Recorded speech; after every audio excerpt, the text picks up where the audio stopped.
என்னை சுற்றி இருக்கிறவங்க எத்தனை பேர் இருந்தாலும், எங்கள் அம்மா அப்பா ரொம்ப ஏஜான இருக்கிறனால, ரொம்ப கிராமத்தில் உள்ளவங்களா இருக்கிறனால பார்க்கக்கூடிய பெரிய தோற்றம் எல்லாம் அவங்களுக்கு இருக்காது, உண்மைதான்.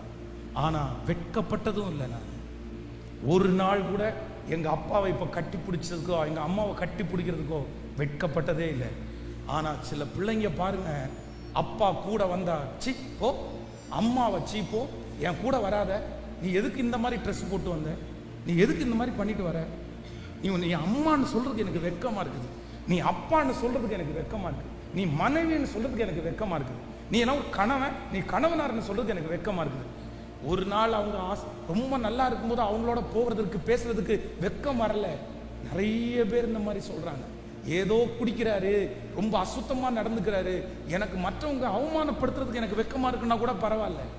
ஆனா ஏதோ உடல் தோற்றத்தை வச்சு, வெளி தோற்றத்தை வச்சு ஒரு கணவனார, ஒரு மனைவிய, ஒரு அம்மா அப்பாவை ஏத்துக்காத ஒரு தேவனுடைய பிள்ளை, கண்டிப்பா சொல்றேன், சிலுவையில தேவன் குமுறன அந்த வார்த்தையை நீங்க நிறைவேற்ற முடியாது பிரதர், நிறைவேற்ற முடியாது.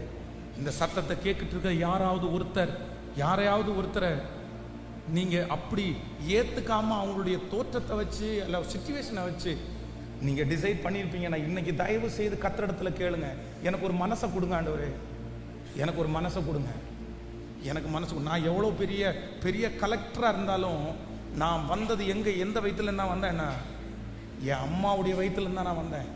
அவங்க தான் என்னை பெத்தெடுத்தாங்க, அவங்க தான் பால் ஊட்டி என்னை வளர்த்துனாங்க, அவங்க தான் என்னை கொடுத்தாங்க. நீ ஒன்றும் வானத்துல இருந்தெல்லாம் குதிக்கல, நீ எல்லாம் குதிச்சுட்டு வரல, இறங்கி எல்லாம் வரல. உங்களுக்குன்னு ஒரு அம்மா அப்பாவை தந்திருக்கிறாரு.